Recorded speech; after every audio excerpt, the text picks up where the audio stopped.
Hey guys, settle in, get comfortable, maybe grab that favorite blanket and your warm drink. Just find that perfect spot where you can relax completely, allowing the day's concerns to drift gently away and into the quiet shadows of the night. Tonight we are stepping slowly, deliberately back in time. We're going to ease into the gaslit world of Victorian London, taking a deep, soft breath and stepping carefully, perhaps a little cautiously, through the thick yellow fog-laced streets, past the cheerful clatter, the echoing resonance of hansom cabs, and perhaps the distinct regular rumble of larger carriages echoing softly, on the wet, shining cobblestones, catching maybe just faintly the unique familiar scent of coal smoke, damp earth, perhaps a hint of horse and stable, all mingling softly with damp wool from a passing coat, and maybe the occasional fleeting specific fragrance of Mrs. Hudson's cooking wafting ever so slightly from an open window nearby. You'll be joining, metaphorically of course, one of literature's greatest, most famous, most endlessly compelling detective duos as they embark on their very first recorded case. Yes, their very, very first step together, beginning a partnership that will unfold before us through the words, through the quiet narration of one of them over many, many years, and through so many remarkable, puzzling, often astonishing investigations. Navigating labyrinthine, complex crimes that sometimes seem utterly baffling, utterly impossible. Crimes approached with an almost uncanny, breathtaking logic that defies conventional explanation until of course Holmes himself in his own singular way calmly explains it all, laying bare the simple threads hidden beneath the apparent complexity. It's a journey, this one, gentle listeners, through dark alleyways, where shadows can dance, yes, and secrets are easily hidden from view, through opulent, grand, hushed drawing rooms where immense wealth, where layers of velvet and lace often mask cleverly layers of deception, and perhaps most fascinatingly of all, it is a journey undeniably into minds both brilliantly insightful, piercingly, extraordinarily intelligent, and at times profoundly, tragically twisted. Fair warning, though, perhaps echoing a familiar warning that our narrator Dr. Watson often gives in the chronicles themselves. Once you allow yourself to step through that familiar, that comforting, that welcoming door at 221B Baker Street, once you've settled yourself into that slightly worn, perhaps slightly eccentric but utterly familiar armchair, the one that always seems to invite you in, you might just find it surprisingly, delightfully, unexpectedly difficult to leave. It's less like a mere address, a simple house number, and more somehow, much more, like a gentle but insistent gravitational pull, a warm, solid, comfortable anchor point, a steady beacon in the vast, swirling, often chaotic sea of the great city. It's like just imagine this for a moment, trying to gently extricate yourself from a particularly comfy armchair. You know, the kind, that deep embracing one positioned perfectly beside a crackling warm fire on a cold evening.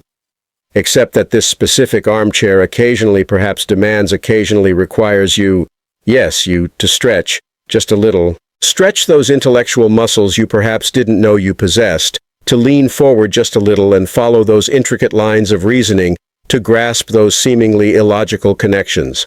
And perhaps even, if the situation demanded, attempt to identify, perhaps, a complex exotic poison, from merely a faint and almost imperceptible smell, a scent that perhaps clings subtly, determinedly lingering on a suspect's starched, pristine cufflink. Yes, it does. It asks of you just a bit more than passive, simple lounging. So just before you get entirely lost, completely enveloped, before the fog outside our metaphorical windows here swirls too thickly around us, just take a brief moment, a simple pause, if the spirit truly moves you, and only if you genuinely enjoy, truly appreciate the kind of quiet, immersive stories, the kind of atmospheric escapes we explore here together. Just take a tiny moment. Yes. Perhaps gently give the video a quiet little tap for a like, and maybe, perhaps softly subscribe to the channel. It truly does. It honestly helps these quiet, these gentle, these perhaps rather sleepy stories reach others who might be searching, scrolling, for just this particular kind, this specific sort of calming, quiet escape into another time, another world. And hey, as always, and I genuinely am always endlessly curious about this, if you feel inclined, do softly, gently, drop a little note in the comments down below. And just let me know. Where in the world you might be winding down tonight, exactly where are you right now? Letting these words, allowing this atmosphere, this narrative, to wash softly, gently, over you. And what time it might be for you right here, right now, in this moment.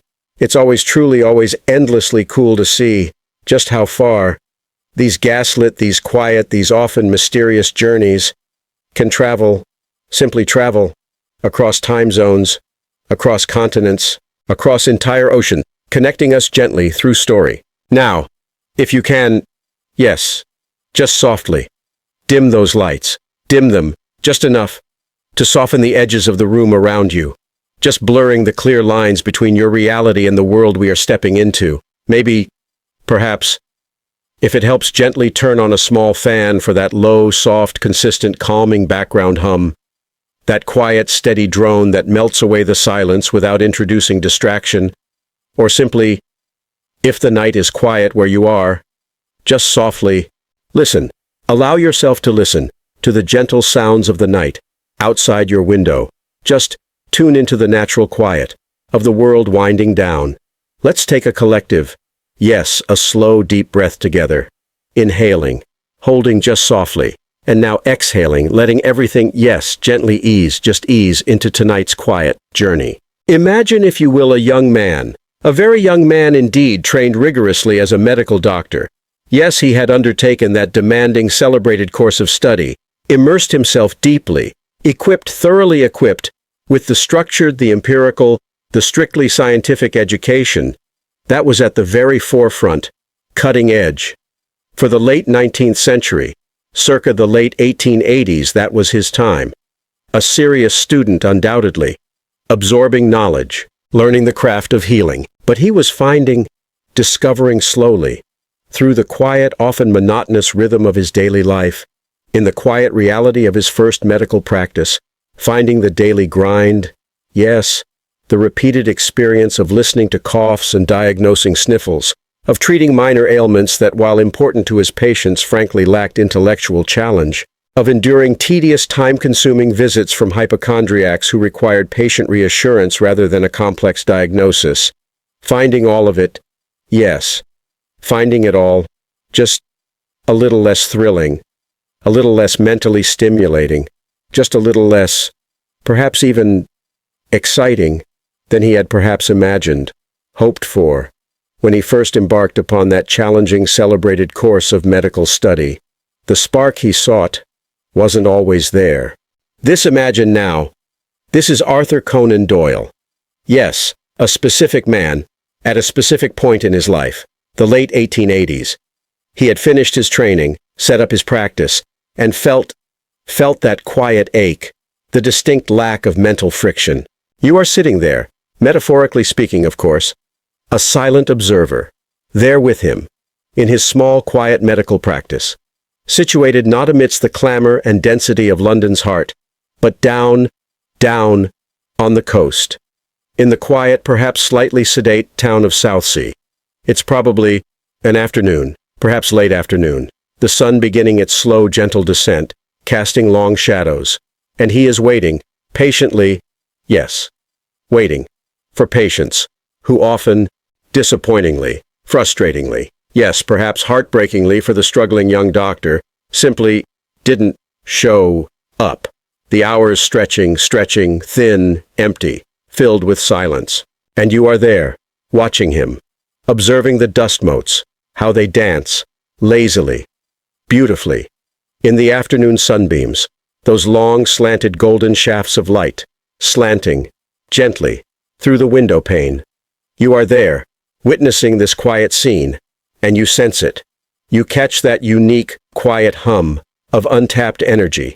Yes, that deep vibrating sense within him of a brilliant mind, a mind perhaps not perfectly suited, not yet found its footing, not yet truly focused, a mind searching, restlessly searching, yearning for its true outlet, its proper challenging focus. You sense as you observe him, sitting there quietly in that waiting office, sense that he is elsewhere, dreaming. Yes, dreaming of stories, of adventures, adventures far, far beyond the quiet, the respectable, perhaps, yes, slightly mundane streets of South Sea, dreaming of complexity, of intellectual challenges, puzzles that require every ounce, every single iota of mental power he possesses. He had already tried his hand. Oh yes, he had. Ventured forth, tentatively, into the world of writing, crafted historical novels, tales of knights and battles, stirring deeds from centuries past, explored the gray seas, weaving maritime adventures, stories of ships and storms and the vast open ocean. But nothing he had written yet, had quite caught fire. Nothing had truly ignited that deeper creative spark, that specific humming, narrative engine, that was undoubtedly rumbling, waiting, pulsing, deep within him. There was this persistent itch, this creative impulse, and it needed a different kind, a different fuel, entirely. A fuel that was perhaps, yes, more cerebral, more analytical, more logically satisfying, yes, more profoundly reasonable, as its source of narrative energy.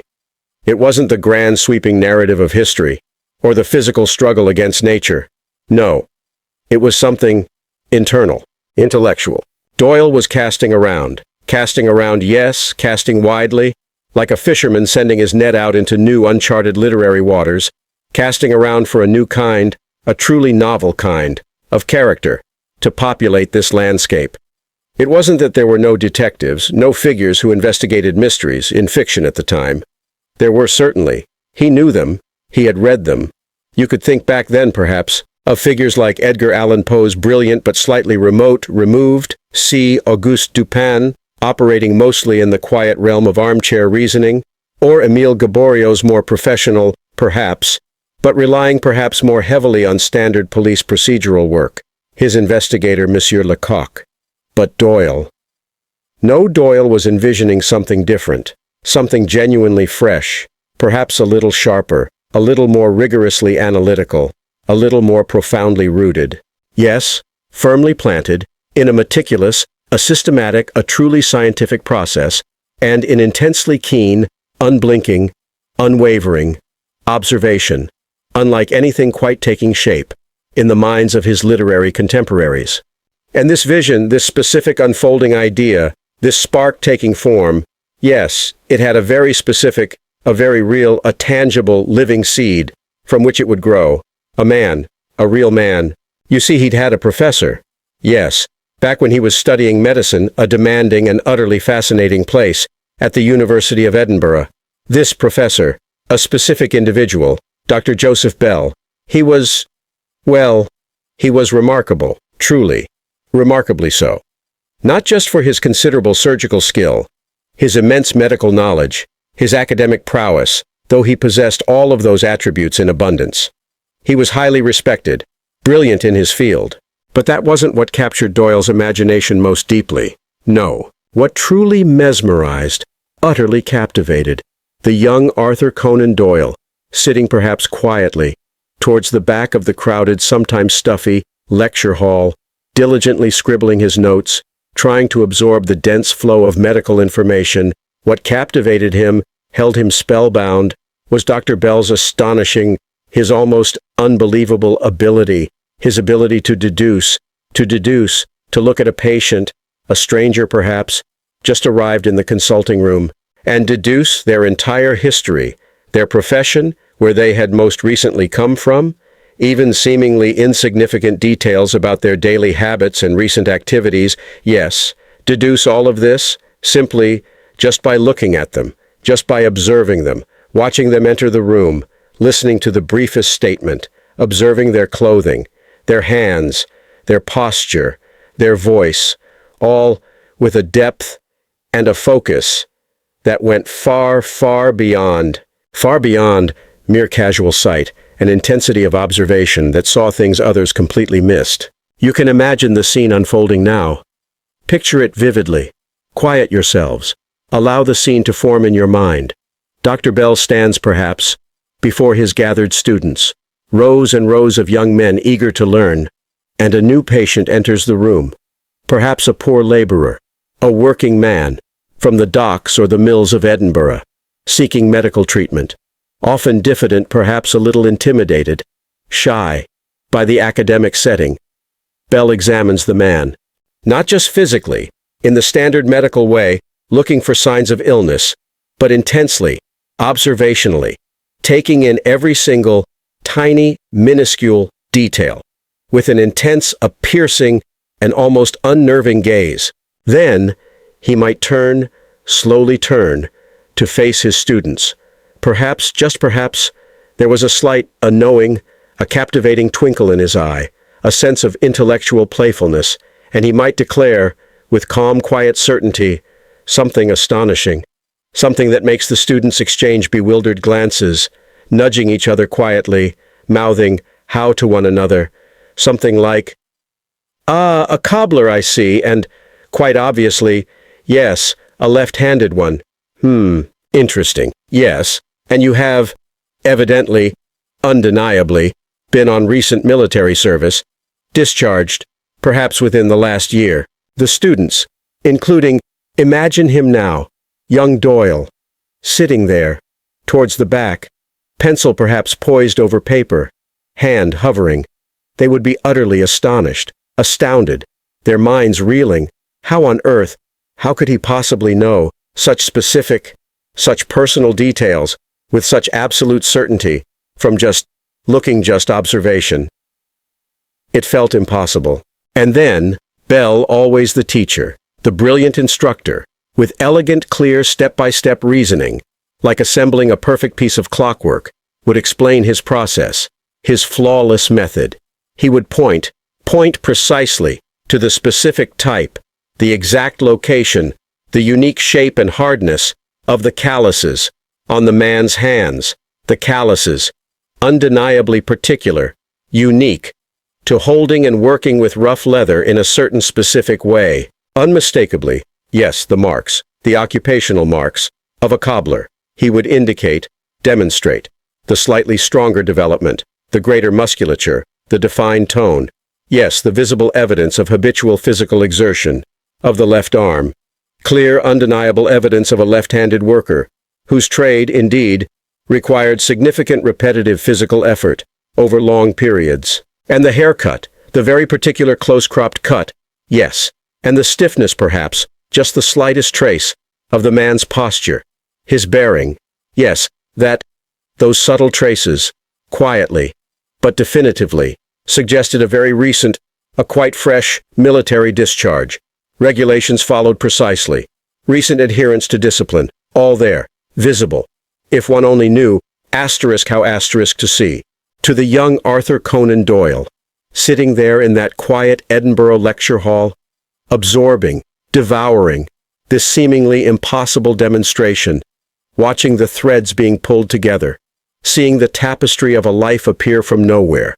This wasn't just medical diagnosis. This felt profoundly different. It felt like magic.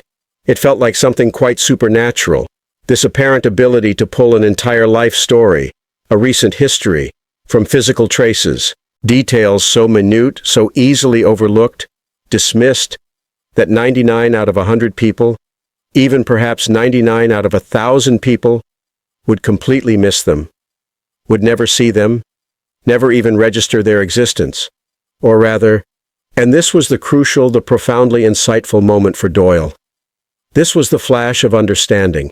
It was logic, pure, applied, elevated, dazzling, blinding, logic, elevated, to the level, yes, of an art form.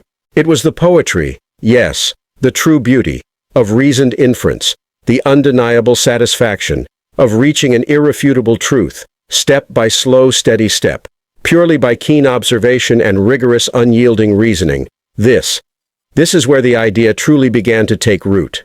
This principle, this foundation of clinical observation, yes, this astonishing ability, this incredible knack, to piece together a narrative, a personal history, a sequence of recent events, entirely, utterly, completely, solely from tiny, seemingly insignificant details. Details that 99 out of 100 people, or perhaps even 1,000, would simply glance at, and completely overlook, dismiss immediately as unimportant, irrelevant. This became the bedrock, the deep foundational principle, the core, the absolute essence underlying the character, the unique intellect, the singular genius, the remarkable mind you are about to meet through the pages, through the narrative as imagined by Arthur Conan Doyle. So, sitting there now, return to the quiet South Sea practice in your imagination with Arthur Conan Doyle, the dust motes still dancing, still suspended lazily in the afternoon light, or perhaps later, in a quiet study late at night, the house silent around him, the only sounds, perhaps the gentle ticking of a clock, marking the passage of quiet hours, or the distant hoot, the lonely call of an owl outside. Here, Doyle begins to sketch him out. Yes, to envision this figure, to give him form, you perhaps start to sketch him out too in your own mind, following the trail of Doyle's thoughts, pen or pencil in hand, perhaps just lightly, gently, scribbling notes, ideas, traits, on a pad of paper, there on the desk. This character, this detective, he needs to embody utterly, completely this logical process, this observational brilliance, this capacity to see where others are blind. He needs to be, yes, detached, removed, aloof, perhaps almost purely intellectual, someone whose emotions, the messy business of human feeling, are secondary, or perhaps even a hindrance. A positive encumbrance, yes, to the cold clarity of reason. Sentiment gets in the way. Perhaps, yes, maybe a little odd, distinctly so, definitely, decidedly outside the norm, not part of the comfortable mainstream, someone whose social skills might be, well, shall we simply say, perhaps rather underdeveloped. Yes, undiplomatic, careless of convention, but whose mind? Ah, whose mind is the engine, a finely tuned instrument, a perfectly honed blade of reason, sharp, incisive, unrivaled. And crucially, yes, this is vital, absolutely crucial. This extraordinary mind, this brilliant, sharp, glittering outlier, this unique individual, he needs someone steady, to ground him, someone entirely reliable, someone through whose sensible eyes the average, the pragmatic reader, the man or woman in the street, can witness, can observe, can understand, or perhaps just marvel at this almost bewildering intellectual performance. Someone whose perspective, whose very human questions, whose occasional confusion or frustration the reader can share, whose astonishment, yes, whose sheer awe would precisely mirror, the reader's own reaction. Someone normal, next to the extraordinary. Enter, yes, now, step onto the page. Enter Dr. John Watson. You picture him now? Yes, the essential counterpoint. Steady, reliable, practical, competent, entirely so, in his own field. He is a doctor himself, after all, just like Doyle, and like the average reader. Recently returned, yes, from military service. From the brutal conflict in Afghanistan, perhaps wounded.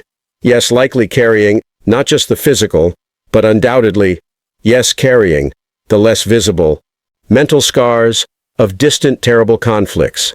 The Second Afghan War specifically, a real historical event, known to be brutal, difficult, unforgiving, in which many British soldiers, indeed, were injured and killed. This providing Watson's credible, practical, grounded, real-world background. A man of action and intellect, but utterly wonderfully human.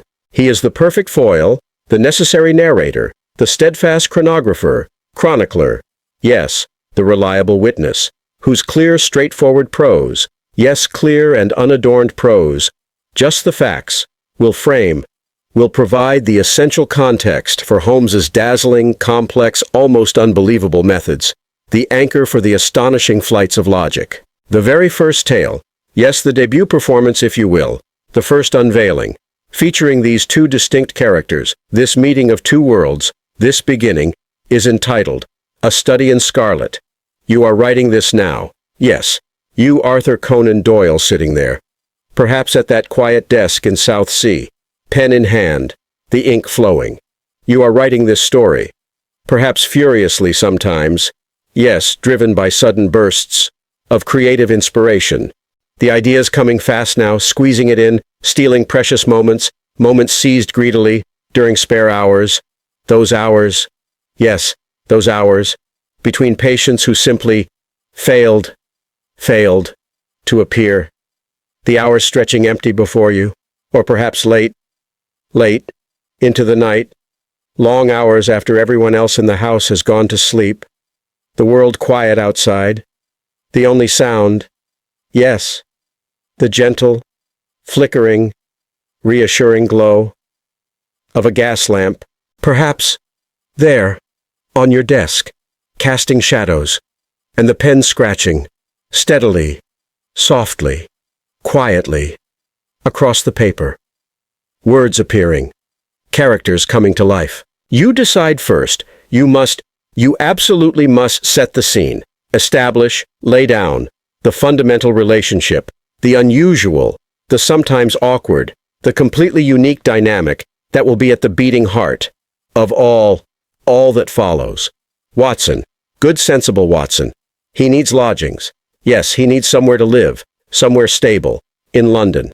That vast, that swirling, that ceaseless, that complex, overwhelming metropolis. A suitable base. And fate. Literary fate. Yes, fate in the conveniently appearing form, the necessary arrival of a mutual acquaintance, a character named Stamford. A minor character really appearing briefly, yet one who serves a vital immediate function, an essential stepping stone, brings him, yes, face to face for the very first time with Mr. Sherlock Holmes. You introduce them now, yes, the words taking shape on the page, the ink forming the lines. You introduce the man, Mr. Sherlock Holmes, a figure, undeniably, with decidedly unusual habits, yes, quirks, an alarming disregard, yes, perhaps even a near total disregard, for conventional norms of tidiness and decorum, particularly within his own personal space, in their shared sitting room. Papers scattered, experiments ongoing, a degree of delightful chaos, but whose singularity, whose very being radiated, absolutely radiated, a singular, a compelling, an almost magnetic, intense intelligence, a light that drew others in despite his oddity. You show them meeting. This initial encounter, yes, this almost awkward, this utterly fascinating slow dance of two utterly different personalities, two individuals from entirely different orbits, perspectives, circling one another, trying to understand, for the very first time, a doctor, a consulting detective, and you depict Holmes instantly within moments, yes, mere moments, of meeting Watson, unleashing, yes, a rapid-fire volley, a stunning display, a fireworks of deductions specifically, precisely, about the doctor's life, his recent past experiences, the reasons for his return from Afghanistan, his physical ailments, his recent struggles, yes, deductions, made simply from observing his appearance, deductions that leave Watson, yes, utterly bewildered, astonished, jaw slightly dropped, wondering how this stranger knows these things, and, inevitably, undeniably, even if a little reluctantly, or perhaps slowly, filling him with a profound, arising sense of admiration for this strange, sharp, incredibly perceptive individual. Who is this man? It is the birth. Imagine it happening. Yes, it is the quiet birth, the first breath, of a partnership. Sealed not just by convenience of circumstance, the simple need for lodgings in a big city, but sealed far more powerfully by the undeniable spark of intellectual fascination. Yes, on Holmes's side, a recognition of a potential friend, an observer, and a respectful perhaps even, a touch of bewildered awe on Watson's side. A curiosity he can't ignore. It is a literary Big Bang. This meeting, yes, occurring in a quiet room in Baker Street, creating a dynamic, a structure, a unique, enduring relationship that will echo, quite literally echo, through the entire, long history of literature that is to come. The start of something truly monumental. The plot. The plot. The narrative that you devise for a study in Scarlet is ambitious. Very ambitious indeed. Perhaps for a first outing, yes. Perhaps Perhaps even a touch too ambitious, a touch too sprawling, a little unwieldy maybe. You acknowledge that later. But you are driven.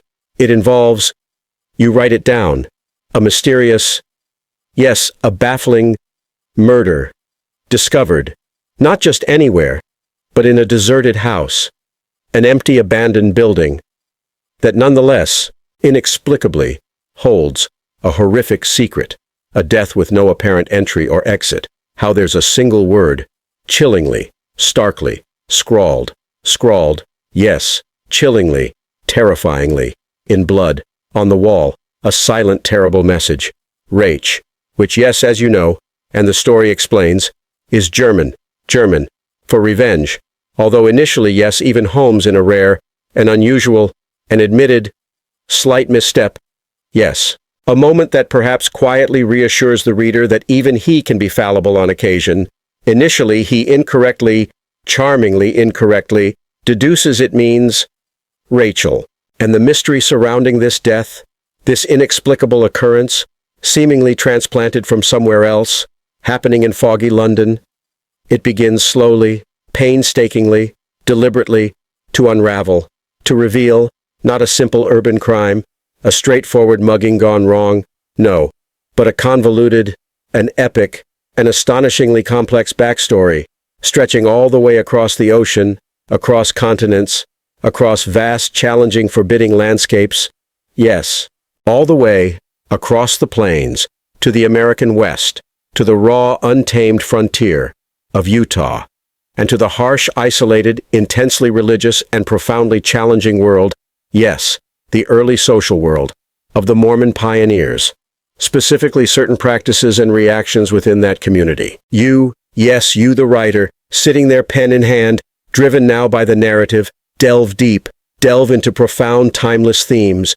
revenge, justice, betrayal, the long, yes, the inescapable, the far-reaching grasp of past actions, the haunting idea, the terrible truth, that secrets buried, not just under a floorboard or behind a wall in London, but buried, yes, literally across a vast continent, across miles and miles of desert and mountain, buried by years, can still return, decades later, perhaps a generation later, to demand, to exact, their final price. It's a complex narrative, undeniably so, perhaps too complex for a short novel, sprawling across immense space from London to the American plains, across a significant span of time, a present crime and a past sin, perhaps as critics would later note, and perhaps you even suspected as you wrote, perhaps a little, just a little, uneven, unwieldy in places. Famously split it is, yes, into two distinct, almost jarring parts. The immediate urban mystery, the puzzle of the London crime scene, sharp, intriguing, and the extended historical origin story, a complete shift in setting and time, set against the stark, the compelling, the difficult, the unforgiving backdrop of 19th century American religious and social history. Two tales stitched together. When you finally finish writing, when the last word is penned, the story complete on the page, you put down your pen, the ink perhaps smudged slightly on your finger. Perhaps you sigh, a long sigh. Yes, perhaps exhausted, weary. You've poured a lot into this, but also, maybe, hopefully, satisfied, proud. You've created something new, a world, characters, a new form of storytelling. You gather the manuscript, stack the pages neatly, tie it perhaps with ribbon, send it out. Send it out, hopefully with a flutter of anticipation, to publishers. And, well, what happens? Nothing much. At least, not quickly. The response is muted.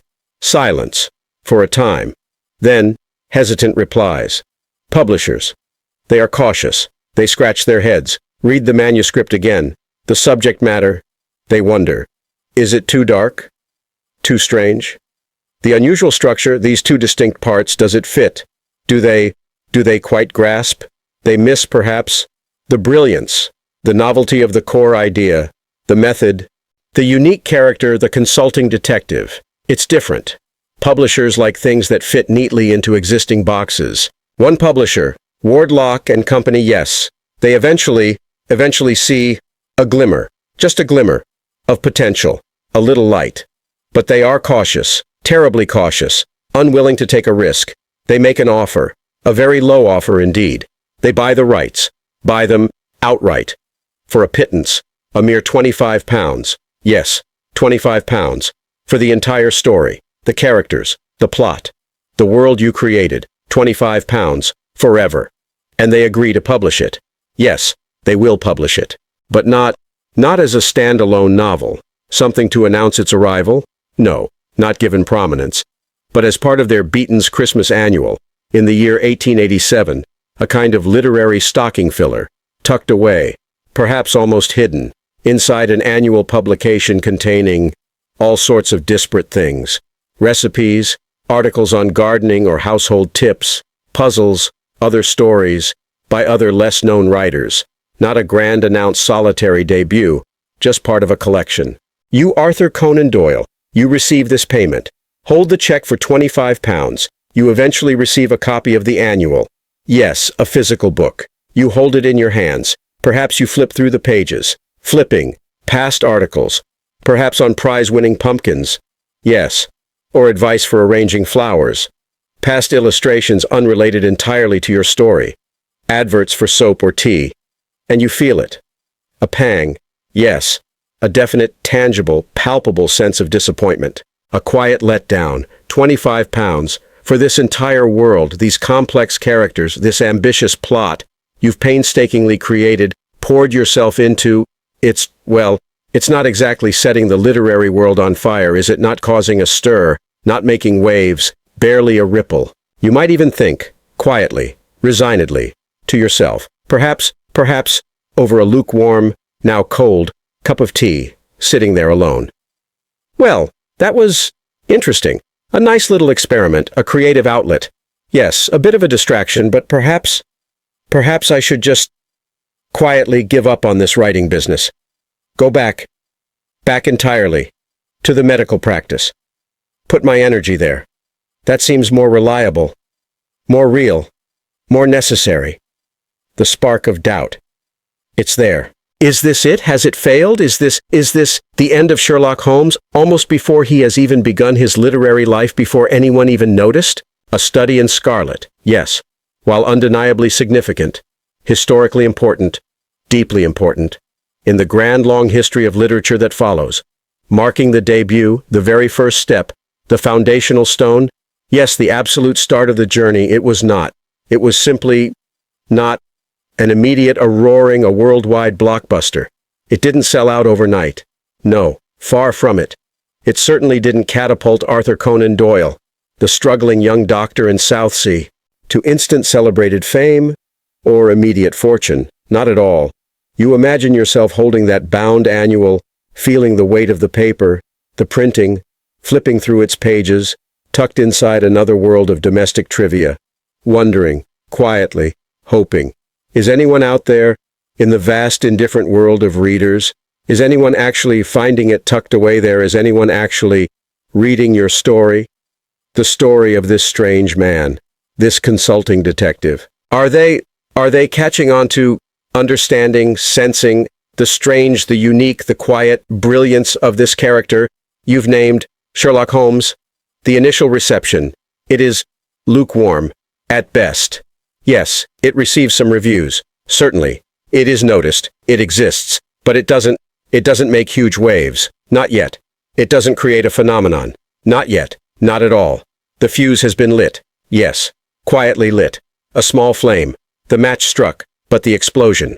The widespread light, the global recognition, that is yet to come, years away. But the novel does what it needs to do. It does it for the reader, the attentive reader, the curious individual who stumbles upon it, browsing perhaps, looking for a little something to read, who finds it, tucked away there, hidden almost, in that Christmas annual.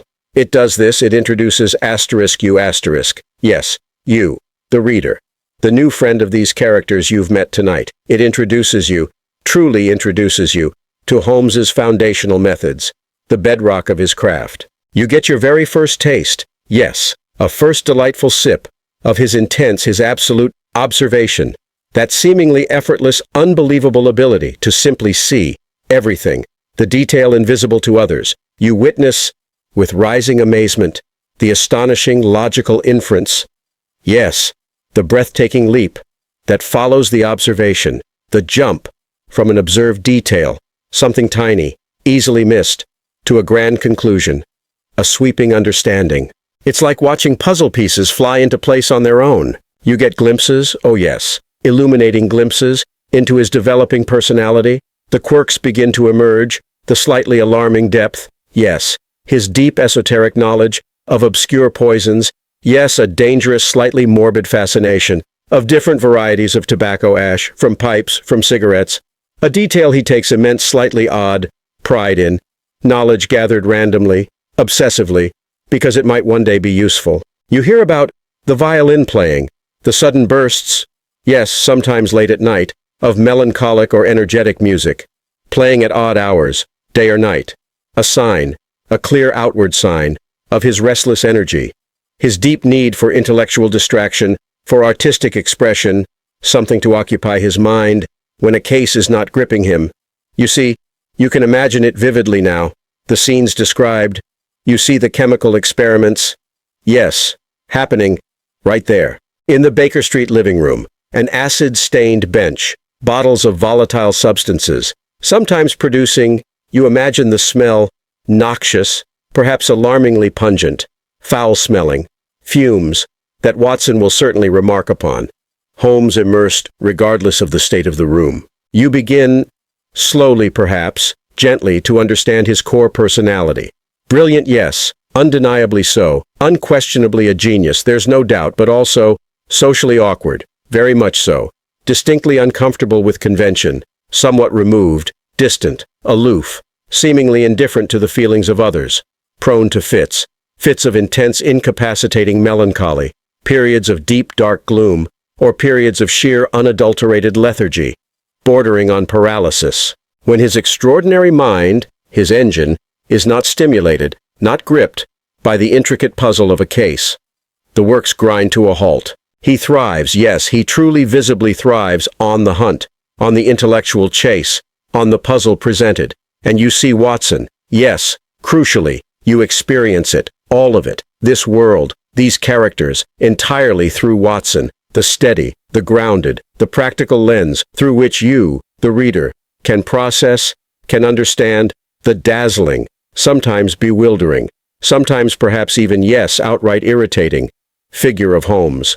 Watson, he is your anchor, your essential connection to normalcy, your slightly bewildered, your often amazed, but utterly steadfast, loyal companion, in this strange, this new world, yes, of crime, and dazzling deduction. He feels, yes, he feels precisely what you feel. Awe, confusion, deep respect, perhaps just a loving touch of exasperation.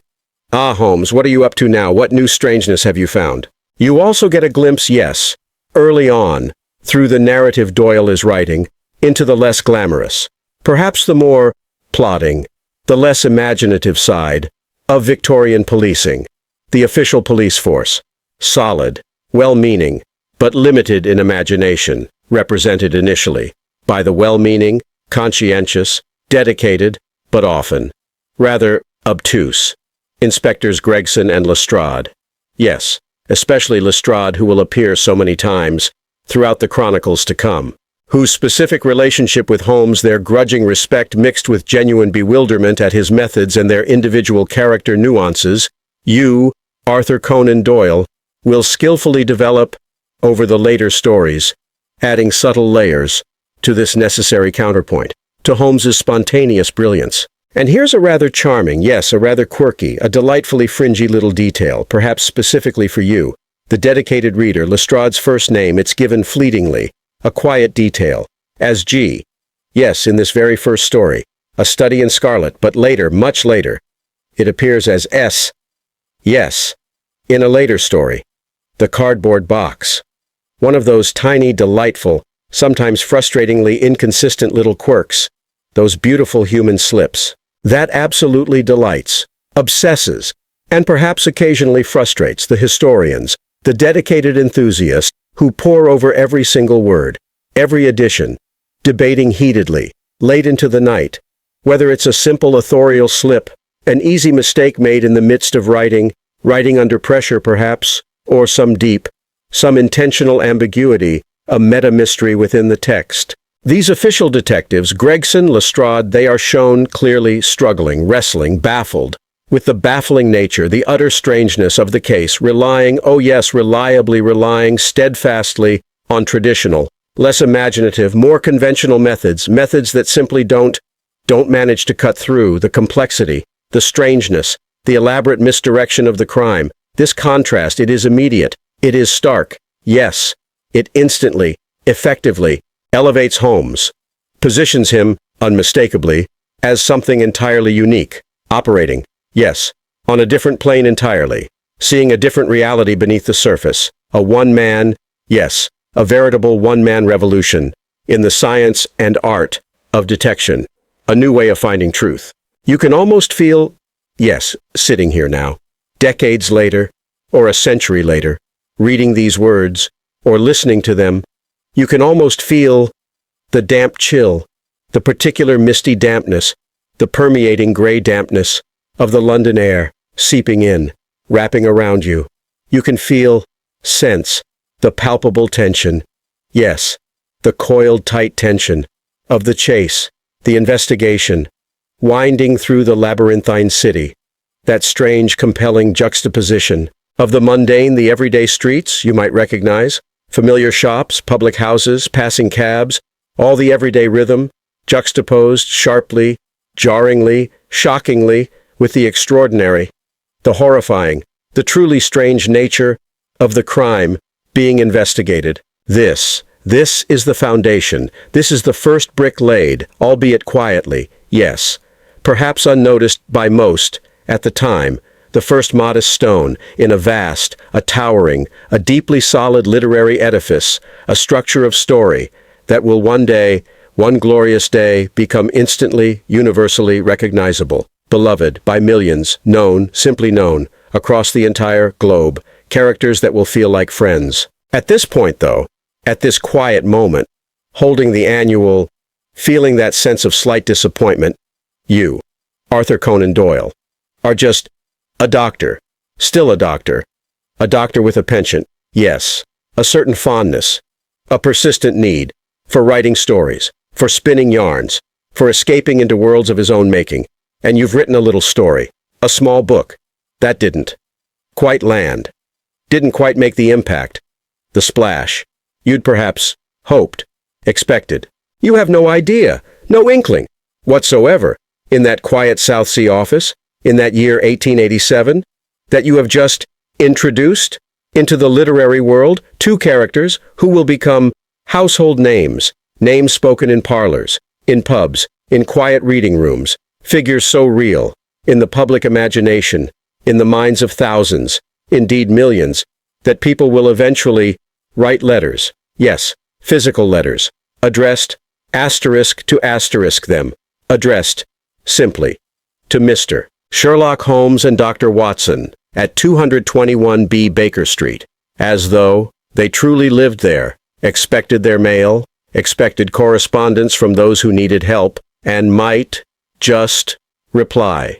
Imagine that. The power of fiction. For now, it's just a curiosity. Yes, a little curiosity, a story, tucked away in a Christmas annual, about a strange, brilliant detective, and his sensible, his grounded, his kind doctor friend. And you, Arthur Conan Doyle, settling deeper, into your own metaphorical armchair, perhaps contemplating, gently, giving up the pen for good, putting it down entirely, selling it, and sticking solely, only, to the stethoscope, the scalpel, to practical medicine, the certain path. You are just starting, just beginning. You're long, you're unexpected, you're often tumultuous, sometimes difficult a journey into their asterisk world, the world you've created. Little did you know, the characters themselves, they were just starting, to gather momentum, to stretch their legs, to take on a life of their very own, independent of you, almost. So, a study in scarlet, a modest beginning, A quiet opening, a slight ripple caused, just a ripple, in the vast, the surging, the sometimes overwhelming ocean of Victorian publishing. It was there, it existed, but not with fanfare. You, Arthur Conan Doyle, after receiving that modest payment, holding those 25 pounds, feeling the thinness of the reward, might have felt, just a bit. Yes, perhaps felt a bit like a diligent scientist, a careful, meticulous scientist, whose fascinating, carefully planned experiment, yes, it yielded genuinely interesting data, yes, it showed clear potential, it signposted a path forward, a possibility, but it didn't quite explode. It didn't explode the lab walls, metaphorically speaking, with its undeniable, self-evident impact. In a good, a profoundly groundbreaking way, obviously not actual lab damage or flying glass. Holmes and Watson, they were out there, existing, yes, printed, solidly, on the page, for anyone who happened to find them, but not yet. Captivating the masses, not yet, lodged firmly, unforgettable, in the collective consciousness. Life went on. Yes, life did. For you. You were still very much a doctor, running a practice, still, looking, always looking, for ways to supplement that often unreliable income. The writing hobby was proving less lucrative than hoped, perhaps occasionally wishing, just perhaps, quietly to yourself, sitting in that empty office, that the 25 pounds, that seemed so small, so inadequate, had somehow, just somehow, magically, been 2,500, or even, just 100, anything more substantial, anything more validating than perhaps barely the price of a few decent dinners, a new hat, for all that work, all that thought, all that creation. Then, in 1889, a few years, quiet years, later, almost 2 years after Study in Scarlet appeared anonymously in the Annual, a quiet period perhaps for Holmes in the literary sense, though perhaps not for Doyle's internal musings. An invitation arrives, yes, delivered by hand perhaps, a rather intriguing one, an American connection, a gentleman named J.M. Stoddart, the managing editor of a publication across the Atlantic, in America, Lippincott's monthly magazine, a magazine actively looking, to broaden its appeal, to introduce fresh voices, specifically to an American readership. Stoddart is visiting London, yes, casting his own net, seeking, actively seeking, to commission pieces, new stories, new novels, from promising British writers who were perhaps just on the cusp, beginning to be noticed. He arranges a dinner, yes, a rather remarkable literary gathering, a meeting of minds, a moment that would become in retrospect historically significant. He invites you, Arthur Conan Doyle, and he invites another promising young writer, someone already making quite a stir, someone witty, already becoming known, a writer, named Oscar Wilde. You are sitting there. Yes. Imagine the scene. Place yourselves there. Quiet yourselves. Settle into that moment. The room is warm, comfortable, lit softly, richly, by gaslight, soft, warm, casting beautiful shadows, illuminating the polished wood, the faces of the guests, the gentle clink, the soft rattle, yes, the quiet music, of silverware, on fine porcelain plates, the murmur, the quiet hum, of sophisticated conversation, people of ideas, people of letters. You might be swirling, gently swirling, a glass of wine? Yes, perhaps feeling just a little out of your depth, a country doctor, amidst these glittering London literati, in such company, certainly, listening intently, utterly captivated, mesmerized, by the dazzling, the witty, the brilliant flowing conversation of Oscar Wilde, seated across the table, a true master, yes, a true master, of repartee, of social observation, of making the everyday sound fascinating. And amidst this stimulating company, this rare assembly, these creative individuals, Stoddart, he lays out his proposal, calmly, clearly, an opportunity. He wants a novel, specifically a novel from each of you, a substantial piece for his magazine, something to print. Wilde inspired perhaps by the conversation itself, or perhaps, yes, an idea already brewing, already taking shape within his fertile, ever-active mind. An idea sparked into sudden flame. He offers. He proposes. The Picture of Dorian Gray. A novel, yes, a novel, that will go on to cause quite the scandal, upon its publication, exploring themes far, far removed, from foggy London alleyways and locked rooms, darker, more philosophical, more controversial. And you, Arthur Conan Doyle, sitting there, busy crafting, industrious with your logical detective stories, would be, safely, thankfully, tucked away, quite separate, completely apart from that particular, artistic, social, storm-lucky you. Yours would be a different kind of challenge. And you, sitting there, listening, feeling this sense, this sudden, unexpected sense, yes, of a second chance. The possibility, the real chance now, to reach a wider audience, an American audience, a transatlantic audience, through a prominent magazine. The image of the consulting detective forms in your mind, the unfinished business. You gather your thoughts, pull the idea forward, and you propose. Yes, you take a breath, and propose. Another adventure, another mystery. For that quirky consulting detective, that man of science, that man of logic, you invented, just a few years prior, who is currently sitting unread, tucked away in an annual.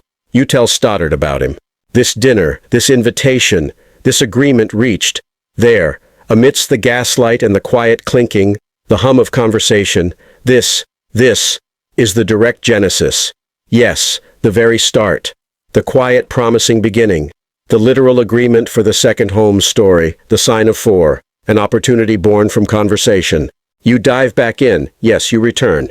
Perhaps mentally at first, reopening the file in your mind, perhaps later, quite literally, return to that world, that specific, familiar, comforting strangeness, that unique dynamic of 221B Baker Street.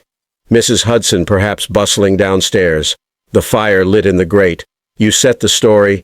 Yes, maybe a year or two later, after the quiet events, the subdued launch of A Study in Scarlet. Time has passed. Yes, the partnership. The unique dynamic between Holmes and Watson. It is established now, more comfortable, habitual, settled, an expected part of life. But you feel it as you write. Holmes. He is restless, profoundly bored, that brilliant engine, untimely idling, a genius, unstimulated, suffering. He needs a case, a puzzle to consume him, and you, as his creator, sitting with your pen, knowing him now, you decide to show, just a glimpse, a slightly darker side, yes, a facet you hinted at perhaps subconsciously before, a consequence, an unavoidable one, of this immense, this relentless, unoccupied, mental energy, when it lacks focus, lacks stimulation. You depict, describe, his struggle, his internal wrestling with inactivity, with ennui, that terrible emptiness that results from his mind having no problem to chew on, the deep gloom. Yes, the sometimes frightening depression, the listlessness it induces. You even show, in these quieter moments, the result of this lack of stimulus, his occasional use, the resorting to artificial stimulants, yes, something to stir the brain, specifically, cocaine, injecting a solution. This detail, yes, while perhaps shocking, uncomfortable even, to modern sensibilities, and perhaps even controversial then, though less widely understood, and one that historians and literary critics still debate vigorously, heatedly, to this day. Was it merely a reflection, a simple portrayal, of the pharmacopoeia of the times, where such substances, less understood for their addictive properties, were far more readily available, and even socially, somewhat acceptable for medical or stimulant use, or, the argument runs, was it a deliberate, a carefully placed, perhaps even allegorical character flaw intentionally designed, to show his almost desperate dependency, his profound need, on mental stimulation, on solving puzzles, as perhaps the only thing, the singular force, the drug of choice, that makes life bearable. The latter interpretation, yes, it certainly holds weight. Holmes addicted to puzzles and taking other substances when they are absent. Regardless, you introduce this detail, this challenging element, and it immediately, undeniably, paints a more complex, a more troubled, a more profoundly human picture of the man, the extraordinary man, behind the dazzling, the seemingly infallible logic. You show Watson's reaction too, yes, crucially. You filter it through his sensible perspective, his reaction, his clear disapproval, his deep concern, his worry for his friend. But Holmes, he worries. This further cements, entrenches, their dynamic. Watson often serving, yes, not just as narrator, the quiet, steady chronicler, but as the moral compass, the voice of grounded reason, the worried friend, observing, watching, with concern, the sometimes frightening extremes of Holmes's personality. You can almost hear it. Yes, picture the scene, the quiet, the almost clinical hiss of Holmes preparing his solution, and Watson nearby, perhaps sighing inwardly, a sound of resignation, turning back, yes, perhaps turning back, to his medical journal, his own ordered world, concerned but ultimately resigned, knowing he can't stop it. Only wait. Ah, Baker Street. Home. Sweet. Perhaps. Chemically enhanced. Undeniably. Intellectually vital. Sometimes chaotic, but ultimately home. Their world. Then, a client arrives. Yes, as the structure demands. The boredom must be broken. A new mystery. It must present itself, must intrude, must puncture the quiet of Baker Street, must rouse the restless mind. And you need someone compelling, someone who will draw them in, draw both Holmes and Watson into a genuinely complex mystery, one that reaches, once again, across distance, across time, one that involves deep secrets, profound betrayal, and the persistent, tempting lure of hidden treasure, a motive as old as time. You invent, create, introduce Mary Morstan, a young woman, respectable, quiet, intelligent. She earns her living honorably, diligently, as a governess, making her way in the world. And she has a strangely recurring mystery, an unsettling regularity in her life. For the past 6 years, every single year, on the same specific date, a particular day, she has been receiving, yes, anonymously, left mysteriously, valuable, beautiful, pearls. One pearl every year, always on the same day. This started, yes, 7 years after her father, Captain Morstan, disappeared mysteriously, suddenly, 10 years ago. Disappeared, after returning to London, from India, vanished, without a trace. Except these pearls, that started arriving 7 years later. And now, tonight, this particular moment, 6 years of receiving pearls, and now something new. She has received a letter, an invitation, yes, to meet her anonymous benefactor, the source of the pearls, delivered, sent, on thick paper, laid paper perhaps, in a distinctive and unusual hand. You can see her, can't you imagine her now?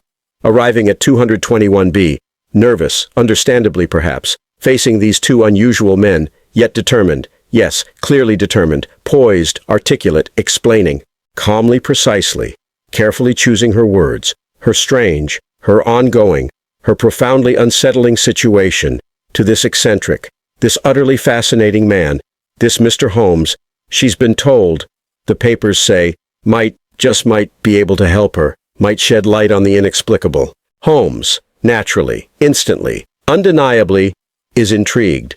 The ennui vanishes, the eyes light up. This is not a simple case of a missing handbag, of petty theft, or a straightforward domestic dispute. No, this has layers, yes, so many layers, complexity, a long timeline, a mysterious disappearance, anonymous gifts, a sudden invitation.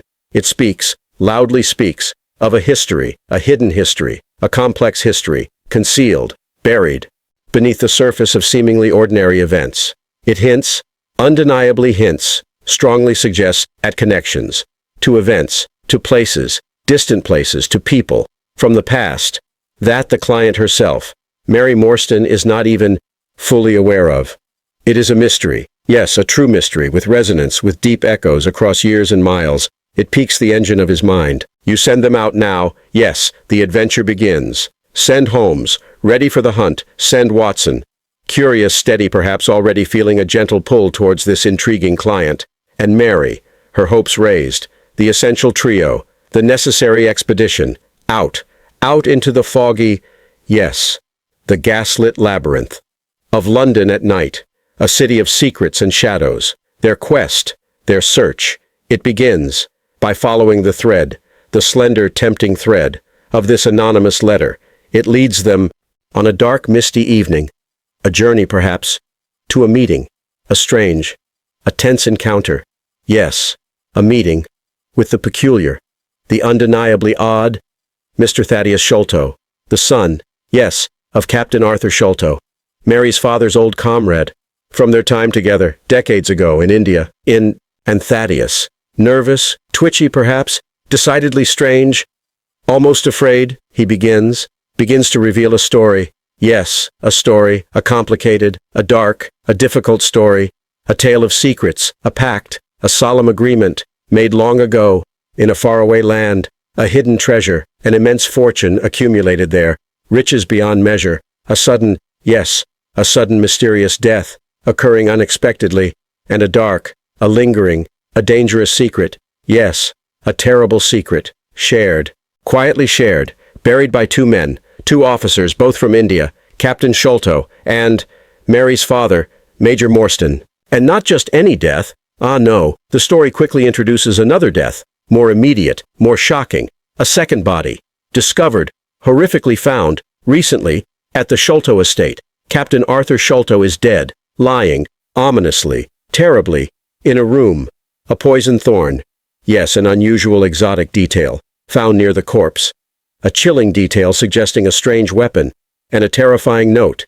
Yes, a piece of paper, pinned, grimly pinned, to the body's chest. For all to see. Reading, simply, terrifyingly, the sign of 4. Chilling stuff. Isn't it even to write now? The perfect ingredients for a spooky, a tense, a thrilling, gaslit Victorian night. Tapping, deliberately tapping, into deep-seated fears of the time. Fears of the unknown, of exotic dangers imported from the edges of empire, of vengeful forces from faraway lands returning. Primal fears. You build the tension, yes, masterfully, expertly, as the story unfolds in the novel. The treasure, the object of desire, the mythical, the immense, the legendary Agra treasure, whispered about, rumored. It becomes the immediate focus, the centerpiece, the driving force, the object of the relentless hunt. Holmes knows the key is the treasure. It's described, you write it vividly, as gold, jewels, vast wealth, unimaginable riches, accumulated in India. And this brings in a crucial element, a verifiable fact, a stark reality, of the mainstream historical reality, of the era, the colonial context, the sheer reach and power of the British Empire. In the late 19th century, yes, a fact of global dominance, Britain ruled vast swaths, enormous areas of the world. The phrase was common, spoken with pride, perhaps sometimes with hubris. The sun never set on the British Empire. It was everywhere.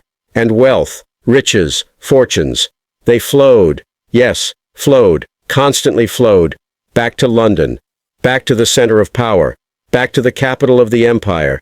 Sometimes, perhaps, yes, through legitimate trade, profits, but often, undeniably often, through questionable means, through outright plunder, exploitation, conquest, taking what was not theirs.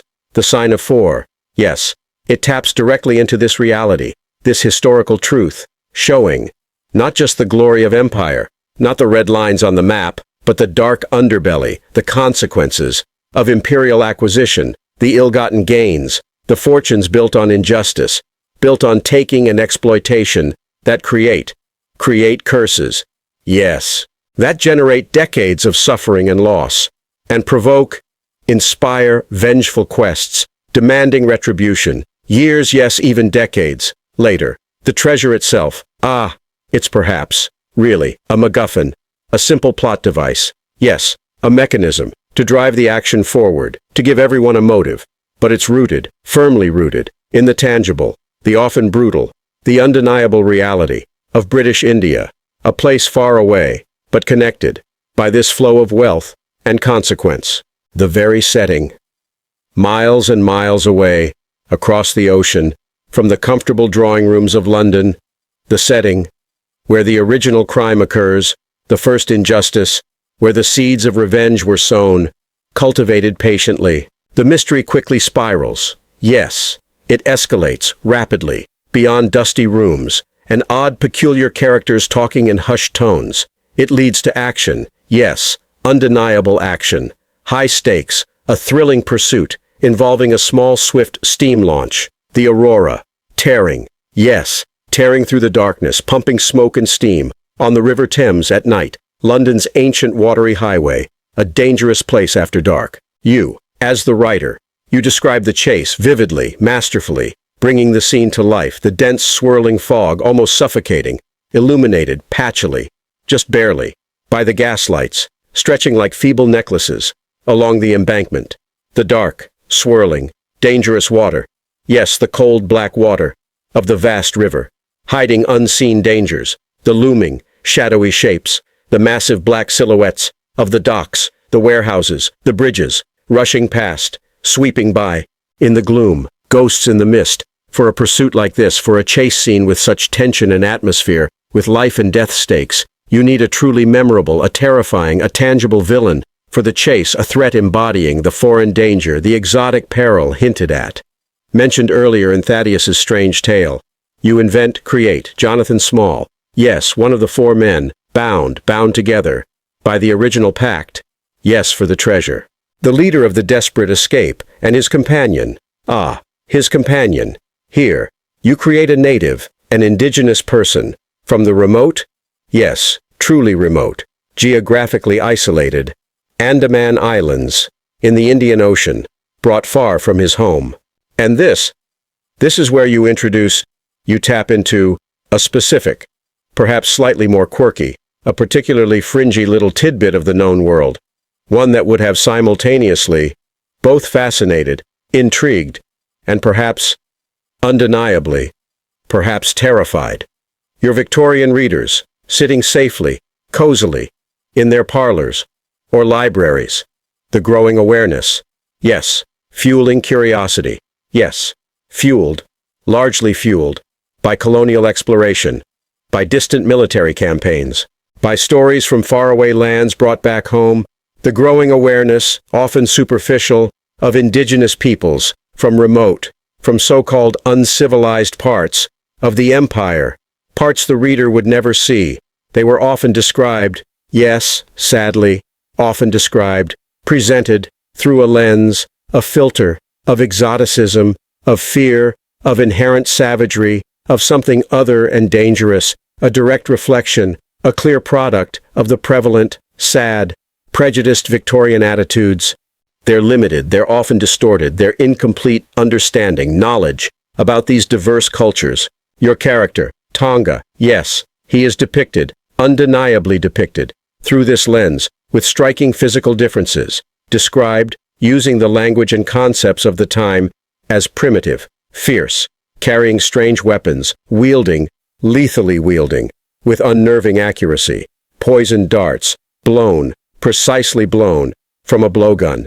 A symbol, yes, a stark, unsettling symbol, of the wild, the dangerous, the terrifying other, contrasting, sharply, frighteningly, with civilized, safe, orderly London. This portrayal, it certainly, absolutely does not hold up. No, does not hold up to modern ethical standards, based as it is, undeniably is, on colonial stereotypes, based on fear of the unknown, but it would have, yes, for readers of that time, safely distant from these realities, it would have undeniably added significantly to the thrill, the sense of exotic peril, the strangeness, and the deep gnawing sense of dark, alien, danger, invading the heart of their city. For contemporary readers, safely ensconced, tucked up, in their drawing rooms, reading by the fire, the distant terror made real.